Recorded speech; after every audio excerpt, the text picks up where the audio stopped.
Alors, cette semaine, vous avez sûrement entendu la nouvelle que Prince, on ne dit pas prince apparemment en France, Prince est mort cette semaine. Tout le monde a posté Purple Rain sur le mur Facebook.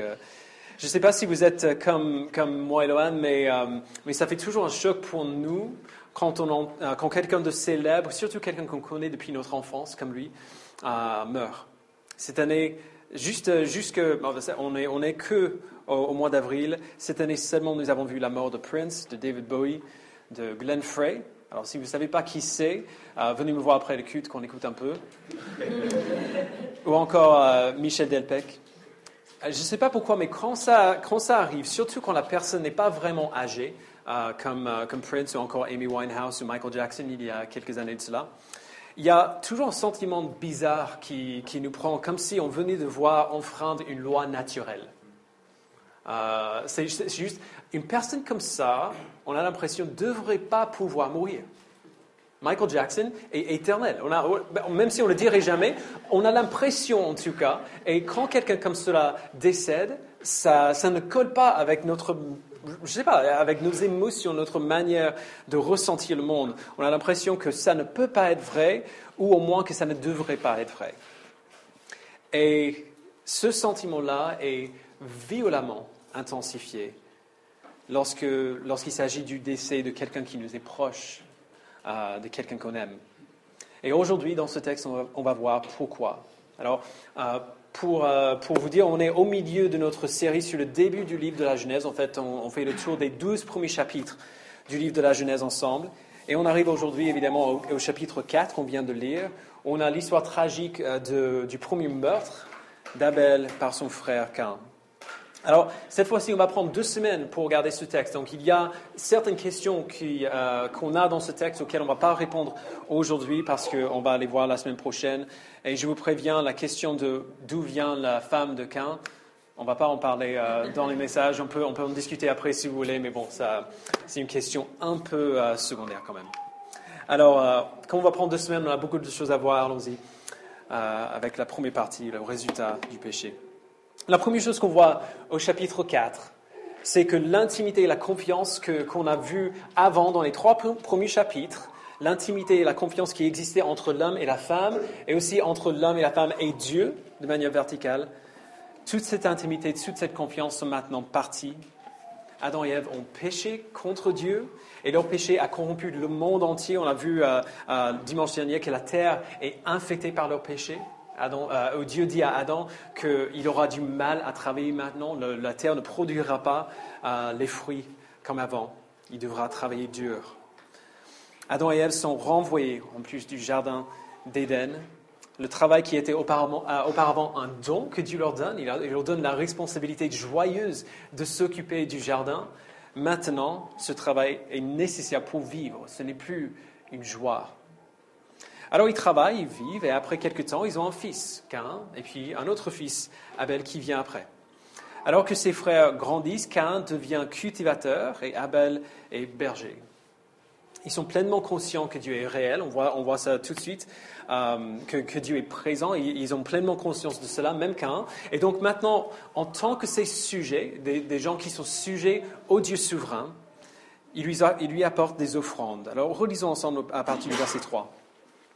Au bout de quelque temps, Caïn fit une offrande des produits de la terre à l'Éternel.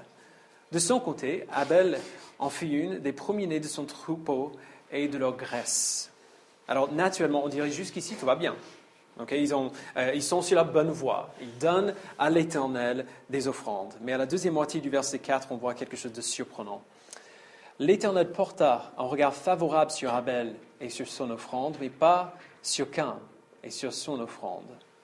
Alors, c'est-à-dire l'offrande d'Abel est acceptée par Dieu et celle de Caïn n'est pas acceptée par Dieu. Il y a une bonne raison et nous en parlerons la semaine prochaine. Désolé, ce n'est pas le sujet du jour. Deuxième moitié du verset 5. Caïn fut très irrité. Il arbora un air sombre. L'Éternel dit à Caïn, pourquoi es-tu irrité? Pourquoi abordes-tu un air sombre? Certainement, si tu agis bien, tu te relèveras. Si, en revanche, tu agis mal, le péché est couché à la porte et ses désirs se portent vers toi, mais c'est à toi de dominer sur lui. Alors l'auteur il présume que Caïn sait pourquoi son offrande n'est pas acceptée par Dieu. Dieu dit, si tu agis bien, tu te relèveras. Et l'auteur présume que Caïn sait très bien ce que ça veut dire que de bien agir, ici. Mais Caïn, c'est pas qu'il ne sait pas le faire, c'est qu'il ne l'écoute pas. Et on comprend bien pourquoi il ne l'écoute pas. Il est irrité. Caïn fut très irrité. Vous avez déjà remarqué à quel point il est difficile de réfléchir clairement quand on est en colère?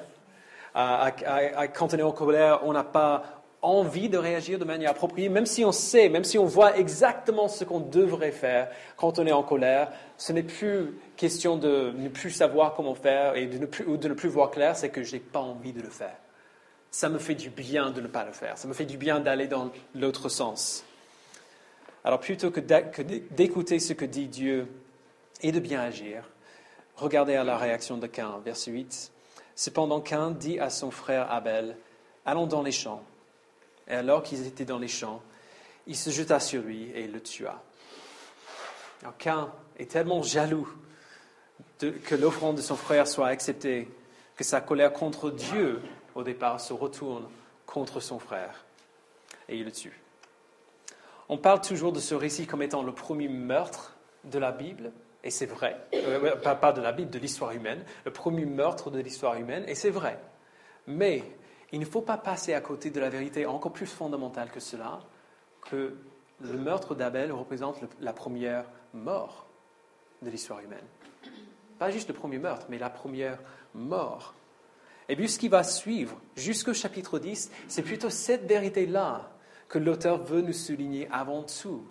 Il parle une fois du meurtre d'Abel, et il revient dessus un petit peu après dans les paroles de Dieu, mais après, on voit la mort qui sans cesse revient sur la table, comme la marque ultime du péché qui a maintenant corrompu l'humanité. Un exemple rapide est juste un peu plus loin dans nos Bibles, à la fin du chapitre 4, et pendant tout le chapitre 5, qu'on n'a pas lu aujourd'hui, on a des généalogies. La fin du chapitre 4, c'est la généalogie de Caïn, et tout le chapitre 5, c'est la généalogie de Seth, l'autre fils d'Adam, qui est né pour, entre guillemets, remplacer Abel. Et pendant tout le chapitre 5, à chaque fois qu'un de ses descendants est mentionné à une exception près, sa partie se termine par la phrase inquiétante, puis il mourut, puis il mourut, puis il mourut. Maintenant, la mort devient la régularité, la chose qu'on voit partout. La mort est maintenant omniprésente dans ce monde déchu. Alors la mort est sans doute une des réalités de la vie les plus profondes et omniprésentes, égalée seulement par la naissance. La seule chose qui est vraie pour absolument tous les êtres humains, d'un point de vue physique, d'un point de vue universel, je ne parle pas des réalités spirituelles ici, la seule chose dont tout le monde serait d'accord pour tous les êtres humains sur toute la terre, c'est que tout le monde naît et tout le monde meurt. Alors, on a tendance à dire que la mort est quelque chose de normal, du coup. On le met dans la même catégorie que tous les autres aspects, entre guillemets, naturels de la vie, comme la naissance, ou l'enfance, ou le travail, ou l'amour. Mais est-ce que la normalité, entre guillemets, que nous ressentons vis-à-vis de la mort, est-ce qu'on trouve ça normal quand on est devant? Je ne parle pas de ce qu'on pense. On peut raisonner autant qu'on veut pour dire oui, la mort, ça fait partie de la vie, c'est normal. Mais non, je parle de ce qu'on ressent dans nos tripes. Est-ce qu'on trouve la mort normale? Peu importe à quel point nous raisonnons autour de cette idée et combien on essaie de rendre la mort inoffensive, émotionnellement, il n'y a personne qui la voit comme ça. En tout cas, pas au départ. Lorsque les gens meurent, nous sommes attristés. Et notre deuil est dû à plusieurs raisons. Évidemment, quand les gens meurent, on est dans le deuil parce qu'on va plus les voir. Ils vont nous manquer. Il y a une séparation inhérente à la mort qui la rend offensive pour nous. Mais ce n'est pas seulement l'idée de ne plus voir nos proches qui rend la mort troublante. On est aussi raisonnablement troublé aussi par la mort d'un enfant ou la mort de quelqu'un encore qui est encore au sommet de ses forces. Et ça c'est normal qu'on soit troublé par le décès de quelqu'un qui est jeune, quelqu'un qui est en forme. Mais on est aussi troublé quand c'est quelqu'un d'âgé qui meurt.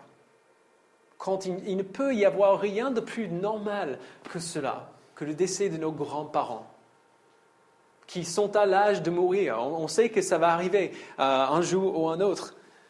Quand même, ça nous trouble. L'année dernière, la maman de notre ami Hervé est décédée. Alors, Hervé n'est pas tout jeune, et sa maman, encore moins. Il n'y avait rien d'étrange autour de sa mort. Elle était bien âgée. Mais quand même, je suis descendu dans le sud avec Hervé pour les funérailles, et quand on est allé à la mise en bière, il y avait une nièce qui avait 25 ans à peu près, et elle ne pouvait pas rentrer dans la pièce. Juste incapable de rentrer dans la pièce, même si c'est la chose la plus normale auquel on pourrait s'attendre pour cette femme. Et même si elle était plutôt bien, ils avaient fait du bon travail, ce n'était pas grotesque, c'était juste, c'était correct. Mais quand même, elle n'a pas pu rentrer. Juste l'idée de la mort elle-même l'a dérangée à un tel point qu'elle ne pouvait pas y faire face. Alors pourquoi, si la mort est tellement normale, pourquoi nous dérange-t-elle autant? Pourquoi y a-t-il encore en nous cette voix qui insiste que la mort n'est pas normale? Eh bien, il y a beaucoup de raisons psychologiques qu'on pourrait citer, mais la réponse de la Bible à cette question est beaucoup plus fondamentale et beaucoup plus simple.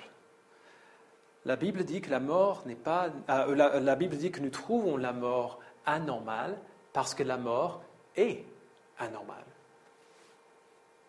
Nous trouvons que la mort n'est pas normale parce que la mort n'est pas normale. C'est tout à fait logique. La mort est un intrus. C'est un envahisseur qui est entré dans le monde par la porte du péché, qui s'est glissé un peu par la porte arrière. L'apôtre Paul parle de la mort comme le dernier ennemi dans 1 Corinthiens chapitre 15. Peu importe combien on essaie de raisonner pour trouver la mort normale et naturelle, la raison pour laquelle nous ressentons cette aversion contre la mort, c'est qu'elle n'est pas normale. Ce n'est pas normal. Elle ne rentre pas dans l'état normal de ce monde. Et encore, on voit ici tout ce qu'on a perdu. Dieu a créé le monde parfait, comme on a vu au chapitre 1. Et dans ce monde, il a planté l'arbre de la vie, qui, si on prend Genèse 3, 22 littéralement, qu'on a vu la semaine dernière, cet arbre aurait assuré l'éternité, la pérennité éternelle de la race humaine.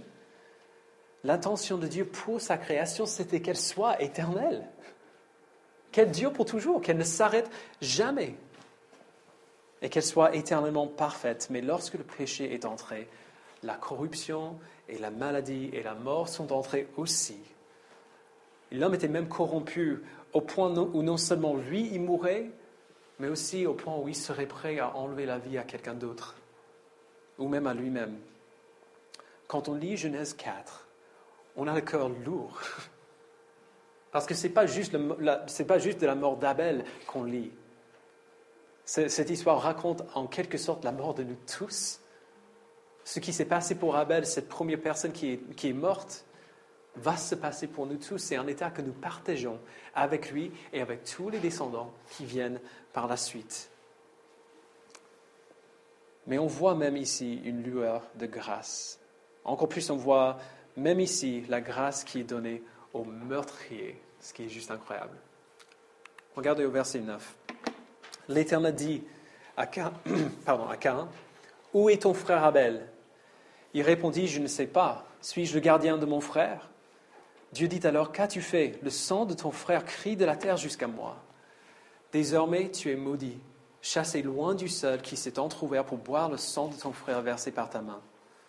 Quand tu cultiveras le sol, il ne te donnera plus toutes ses ressources. Tu seras errant et vagabond sur la terre. Caïn dit à l'Éternel, « Ma peine est trop grande pour être supportée. Voici que tu me chasses aujourd'hui de cette terre, je serai caché loin de toi, je serai errant et vagabond sur la terre, et toute personne qui me trouvera pourra me tuer. » Alors, s'arrêtons juste un instant. Caïn est cultivateur, il gagne sa vie par les fruits de la terre. En prononçant sa punition sur Caïn, Dieu répète en quelque sorte ce qu'il avait dit à Adam avant. Quand tu cultiveras la terre, elle ne te donnera plus toutes ses ressources. La terre ne va plus coopérer avec toi. Ça ne va plus marcher comme il faut, en gros. Ta vie de cultivateur sera difficile, très difficile à partir de maintenant. Et en plus, pour Caïn, tu seras errant et vagabond sur la terre. Alors Caïn, évidemment aveugle au fait que c'est déjà une grâce de ne pas se faire tuer par Dieu sur le champ. C'est déjà une grâce que Dieu lui fait. Mais aveugle à cette grâce que Dieu lui fait, il se plaint encore que sa punition est trop extrême pour lui. Il craint maintenant exactement ce qu'il vient de faire à quelqu'un d'autre. Il craint que quelqu'un d'autre va le tuer. Mais maintenant, regardez à ce que fait Dieu. Verset 15. L'Éternel lui dit, si quelqu'un tue Caïn, Caïn sera vengé 7 fois. Et l'Éternel mit un signe sur Caïn afin que ceux qui le trouveraient ne le tuent pas. Caïn s'éloigna de l'Éternel et habita le pays de Nod à l'est d'Éden. Malgré toute la corruption de Caïn, toute l'immensité de son péché, Dieu le protège. C'est très étrange. Dieu le protège. Il place une marque sur Caïn qui l'identifierait, on ne sait pas exactement ce que c'était, si c'était un truc sur son front, mais voilà, qui l'identifierait clairement comme quelqu'un qui est sous la protection de Dieu. Cet homme, vous n'y toucherez pas. Alors la Bible ne dit pas pourquoi Dieu montre de la grâce. C'est la question que moi j'ai envie de poser à chaque fois, mais pourquoi à cet homme-là? Pourquoi pas à Abel? Pourquoi à cet homme-là qui ne mérite rien d'autre que la mort? Pourquoi lui montre de la grâce? Et je crois que c'est bien ça l'idée. C'est exactement ça l'idée. C'est la deuxième fois dans la Bible que Dieu montre de la grâce à quelqu'un qui ne la mérite absolument pas. Ou troisième, si on compte les deux personnes ensemble, il n'a pas tué Adam et Ève. Après leur chute, qui non seulement avaient tué, ils n'avaient pas juste tué un être humain, ils avaient condamné toute l'humanité à la mort. Ils avaient corrompu la terre entière par leur rébellion, mais Dieu leur a fait grâce. Et de la même manière, il épargne aussi la vie de Caïn. Pourquoi? Parce que Dieu veut nous montrer quel type de Dieu il est. À quoi il ressemble. Alors, pendant qu'on regarde ce texte et que nous pensons à ce qui vient après, on ne devrait pas conclure que la protection de Dieu signifiait le salut de Caïn. La Bible ne va jamais aussi loin dans son explication. Et dans la généalogie de Caïn qu'on a lu, on voit le cycle de violence et de vengeance qui se répète dans sa famille. Donc ce que Dieu donne à Caïn, selon ce qu'on voit dans la Bible, c'est plutôt de la protection physique. Mais même cette grâce de la protection physique non méritée de la part de Dieu, ainsi que la réaction initiale de Dieu à ce qu'a fait Caïn, tout ce récit en fait, nous donne une image du caractère de Dieu. Et c'est pour ça que certaines choses sont bien expliquées et certaines choses sont mystérieuses. Le mystère de pourquoi Dieu a protégé Caïn nous indique bien qu'il montre de la grâce, même à ceux qui sont les plus perdus. Alors, regarde un peu cette image du caractère de Dieu. Tout d'abord, la punition de Caïn, le fait que Dieu descend pour condamner ce qu'il a fait, montre que Dieu est un Dieu qui trouve le meurtre abominable et qui n'est pas indifférent à la mort. Il dit au verset 10, « Qu'as-tu fait? Le sang de ton frère crie de la terre jusqu'à moi. » C'est une image qui est quand même bien forte. Il crie de la terre jusqu'à moi. On entend presque les larmes dans sa gorge quand il le dit. On a tous entendu les 10 commandements. Un des commandements les plus connus, c'est quoi? Tu ne tueras pas, évidemment. Sous la loi de Moïse, les punitions pour le meurtre d'une autre personne, même par accident, même quand il s'agit des bébés qui ne sont pas encore nés, les punitions du meurtre sont sévères, sont extrêmement sévères. Alors il n'est pas du tout surprenant que nous ressentions de la colère lorsqu'on entend parler d'un meurtre qui s'est produit dans notre entourage ou dans notre ville ou même juste dans le monde, point. Ça, c'est l'image de Dieu en nous qui nous rappelle de ce qui est juste. Cette colère est juste. Dieu ressent la même colère que nous. C'est pour cela que nous combattons pour la justice contre les meurtriers. C'est pour cela qu'on veut voir, par exemple, les terroristes amenés devant la justice. C'est pour cela que les chrétiens se battent pour la protection des bébés qui ne sont pas encore nés. La mort est toujours tragique et le meurtre encore plus. La mort volontaire encore plus. La vie est un don précieux de Dieu et doit être protégée. Et la réaction initiale de Dieu du meurtre d'Abel nous montre bien cette vérité. Mais ensuite, la grâce que Dieu montre à Caïn montre que c'est un Dieu qui prend plaisir à la grâce. Cette grâce totalement illogique et complètement inattendue. Juste naturellement, si on ne connaissait pas l'histoire avant, ce n'est pas du tout à cela qu'on s'attendrait. Mais le psaume 145, verset 8 dit « L'Éternel fait grâce, il est rempli de compassion, il est lent à la colère et plein de bonté. » Parfois, on lit la Bible et on trouve que Dieu est dur dans ses jugements. On trouve qu'il est un peu sévère. Mais est-ce qu'on a considéré tout ce qu'on mérite qui nous a épargnés?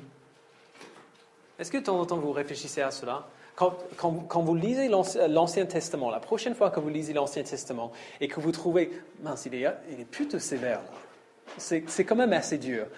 Prenez une seconde pour penser à tout ce que nous méritons qui nous a épargnés. Tout ce que ces gens-là méritaient, qui leur a épargné. Paul nous dit dans Romains 6, 23 que le salaire du péché tout seul, c'est la mort. Le simple fait d'être pécheur, d'avoir péché même une seule fois dans la vie, fait que nous méritons la mort à la main de Dieu. Mais il nous a épargné cela aussi, au moins jusqu'ici. Il y a quelqu'un qui est mort dans cette pièce? Vous êtes tous vivants? J'espère que oui. Vous êtes tous vivants. C'est une grâce que Dieu vous fait de vous maintenir en vie. De ne pas vous tuer sur le champ et de ne pas me tuer sur le champ, parce que le salaire du péché que nous portons tous, c'est la mort. La finalité automatique de nos vies, de notre rébellion, de notre péché devrait être la mort, mais il attend. Il attend. On voit cette vérité continuellement dans la Bible. La mort est inévitable, mais Dieu nous montre de la grâce en attendant de nous la donner. Dieu est un Dieu qui prend plaisir à la miséricorde. Et ça, c'est sans même parler de la miséricorde qu'il nous montre en Jésus-Christ, auquel on vient. Troisièmement, le fait que Dieu plaide la cause d'Abel, qui descend pour dire à Caïn, « Pourquoi? Qu'est-ce que tu as fait? Le sang de ton frère crie vers moi de la terre. » Le fait que Dieu plaide la cause d'Abel, qui se présente un peu comme un avocat pour lui, comme un juge qui exige la justice pour sa mort, nous rappelle que la mort est un ennemi de Dieu, c'est le condamné, et que Dieu la vaincra. Comme j'ai dit, la mort est anormale. La mort n'entre pas dans le cadre de ce qui est naturel. Peu importe à quel point on essaie de raisonner pour trouver la mort naturelle, elle n'est pas naturelle. Et la promesse de Dieu dans Genèse 3, verset 15, que nous avons vu dimanche dernier, c'est répété partout dans les Écritures. Il y aura un homme qui vaincra Satan et le péché et ses effets, y compris la mort. Dieu l'a dit ainsi par la plume du prophète Ésaïe dans Ésaïe 25. Il engloutira la mort pour toujours. Le Seigneur l'Éternel essuiera les larmes de tous les visages. Il fera disparaître de la terre la honte de son peuple. Oui, l'Éternel l'a décrété. Il engloutira la mort pour toujours. Donc ça, c'est dans l'Ancien Testament. Avant même que les gens savaient à quoi Jésus allait ressembler, avant même qu'ils sachent quel était le plan de Dieu pour faire ça, la promesse était donnée, il engloutira la mort pour toujours. Et cette promesse est expliquée et rendue explicite par l'apôtre Paul dans 1 Corinthiens 15, à partir du verset 21. En effet, puisque la mort est venue à travers un homme, c'est aussi à travers un homme qu'est venue la résurrection des morts. Et comme tous meurent en Adam, de même aussi tous revivront en Christ. Mais chacun a son propre rang. Christ en premier, puis ceux qui appartiennent à Christ lors de son retour. Ensuite viendra la fin, quand il remettra le royaume à celui qui est Dieu et Père, après avoir anéanti toute domination, toute autorité et toute puissance. En effet, il faut qu'il règne jusqu'à ce qu'il ait mis tous ses ennemis sous ses pieds. Le dernier ennemi qui sera anéanti, c'est la mort. Afin que la mort soit vaincue, le péché devait être vaincu, parce que le péché était la cause de la mort. Alors Jésus est venu. Dieu l'a envoyé pour vivre une vie parfaite, sans péché, parfaitement pure, parfaitement juste, parfaitement sainte, et pour payer le prix des péchés des hommes et des femmes imparfaits qui ont la foi en lui. Comme on a dit la semaine dernière, cette solution complètement inattendue de la part de Dieu, d'envoyer son propre Fils qui vivait une vie parfaite et qui paierait la mort des personnes que lui-même avait créées, qui mourraient de la mort qu'ils méritent à leur place. Il est allé à la croix, il a porté nos péchés, il y est mort, puis il a été enterré pendant 3 jours dans un tombeau et après 3 jours, il s'est ressuscité. Il s'est ressuscité. Et la résurrection de Christ est ce dont toute notre foi dépend. Paul l'a dit un peu plus tôt au verset 17. Or, si Christ n'est pas ressuscité, votre foi est inutile et vous êtes encore dans vos péchés.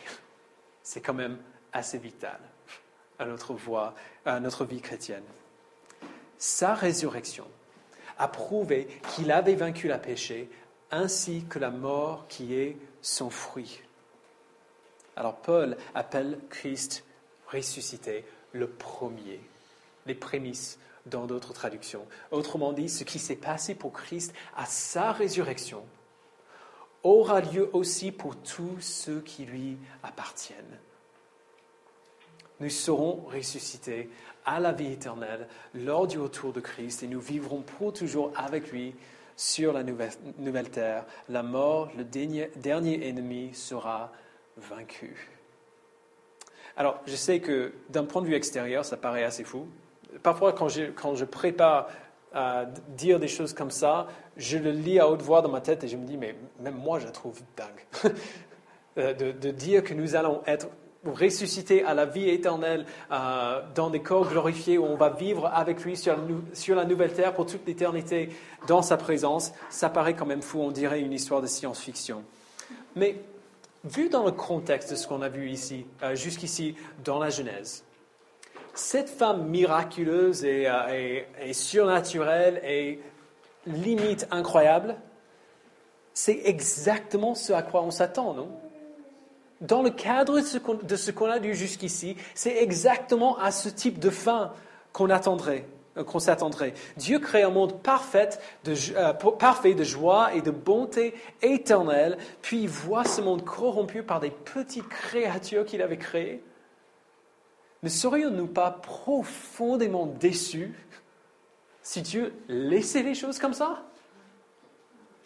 Ne serions-nous pas profondément déçus si Dieu ne restaurait pas ce qu'il avait créé? Si Dieu laissait les êtres humains tout gâcher comme ça?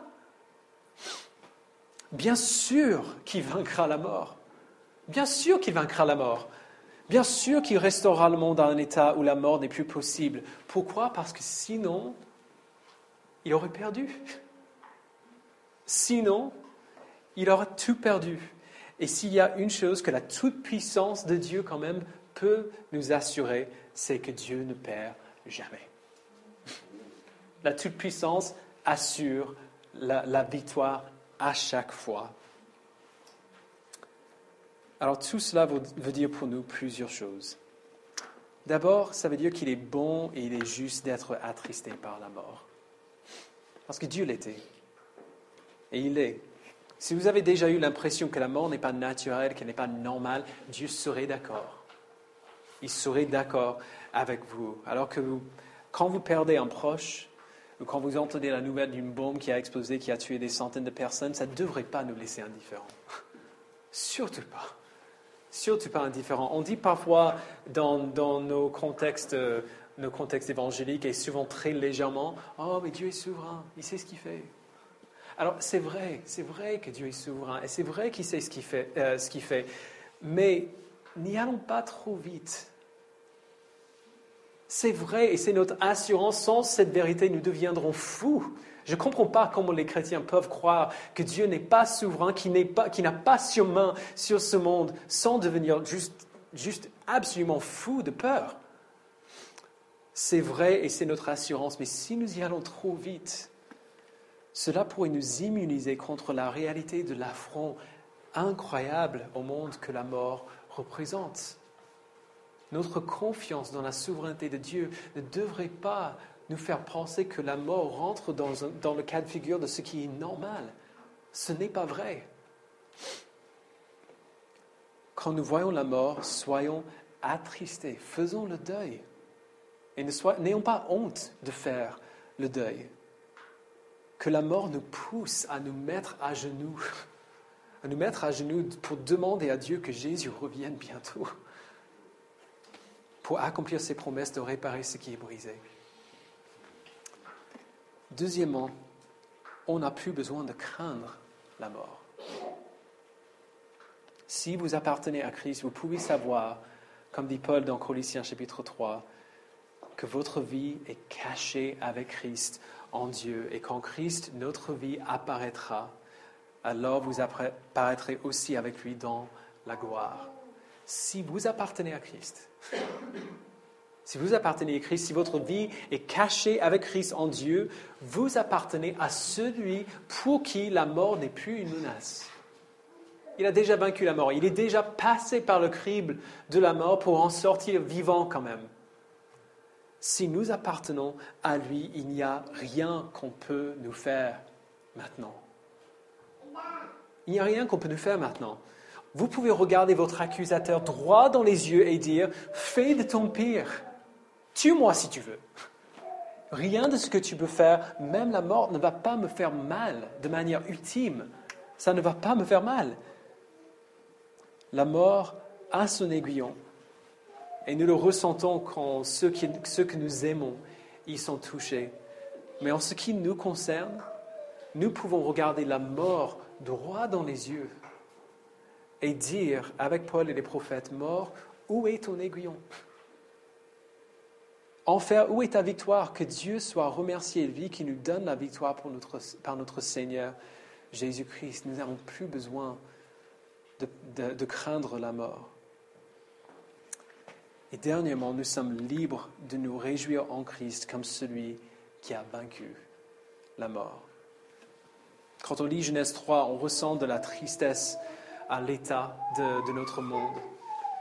Mais lorsque nous considérons ce que Christ a fait pour vaincre la mort et le fait que nous n'avons plus rien à craindre de la mort, du coup, on est plutôt libre. Une chose de moins auquel on doit s'inquiéter, et c'est quand même une grande chose. Une chose de moins. On est libre pour être simplement émerveillé par la puissance et la grâce et la beauté de Christ, notre Sauveur, qui est passé par le crible de la mort pour en sortir vivant, pour nous donner cette même vie en lui. Tout comme il est passé par le crible de la mort et il en est sorti vivant, nous aussi. Même si nous mourrons, nous allons passer par la mort et en sortir vivants. Et encore meilleur qu'avant. Du coup, si vous êtes un chrétien qui a peur de la mort, je vous encourage à considérer, à bien réfléchir sur à qui vous appartenez. À qui vous appartenez. De penser à sa grandeur et à son autorité et de rester émerveillé à ses pieds. Comme dit le chant que nous chantons, et les choses de la terre pâliront peu à peu quand nous levons vers Jésus les yeux. C'est vrai. Au moins en ce qui concerne la mort, il n'y a plus grand-chose qui peut nous menacer maintenant. Si même la mort va faire en sorte que nous sortions encore mieux après. On est du coup libre de simplement contempler Jésus-Christ et sa puissance et son autorité et juste d'être émerveillé par lui. Nous allons terminer ce moment aujourd'hui par la Sainte Seine.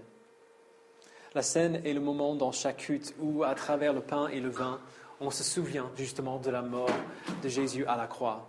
Alors le pain représente son corps brisé pour nous et le jus représente son sang versé pour nous. Pendant que nous prenons ces éléments, nous nous souvenons de sa mort et aussi nous nous annonçons sa mort les uns aux autres, Paul nous dit. Alors dans certains contextes, cette partie du culte, la partie où on prend la scène ensemble, est particulièrement morbide. Parce qu'on dirait qu'on célèbre la mort un peu. Alors que c'est absolument faux. Par la scène, nous ne célébrons pas la mort. Nous célébrons la mort de la mort. Vous voyez ce que je veux dire?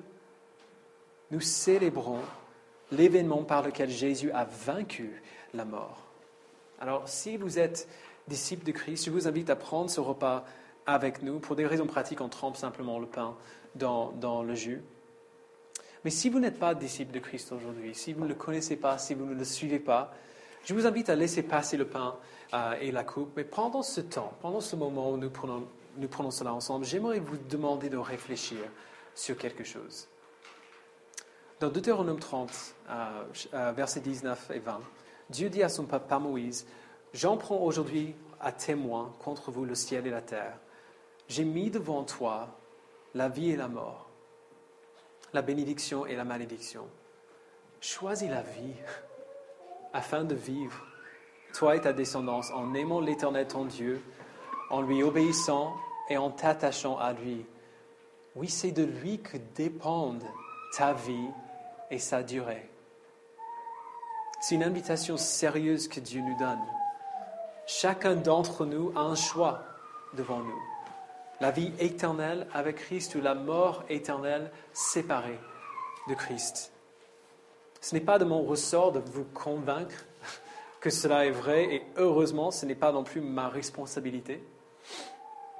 De manière ultime, c'est Dieu qui nous convainc par son esprit que l'Évangile est vrai. Et du coup, je vais afficher 2 prières sur l'écran. La première, c'est une prière pour ceux qui cherchent la vérité. Peut-être que vous n'êtes pas encore convaincu de ce que j'ai dit aujourd'hui, de ce que dit l'Évangile, de ce que dit la Bible, mais pendant que vous écoutiez, vous disiez, ce serait quand même génial si c'était vrai. Si c'était vrai, ce serait quand même top. Priez cette première prière. Du coup, demandez à Dieu de vous convaincre de la vérité.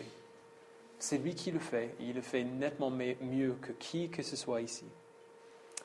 La deuxième prière, c'est une prière pour ceux qui veulent suivre Jésus, mais qui ne savent pas prendre ce premier pas.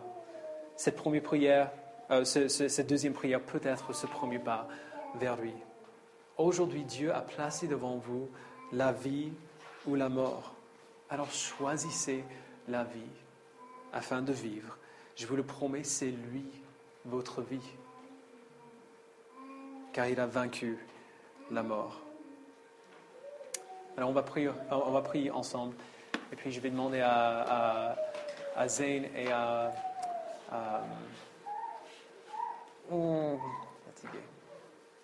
Emily de passer avec les éléments si vous voulez bien. Père, je te remercie pour cet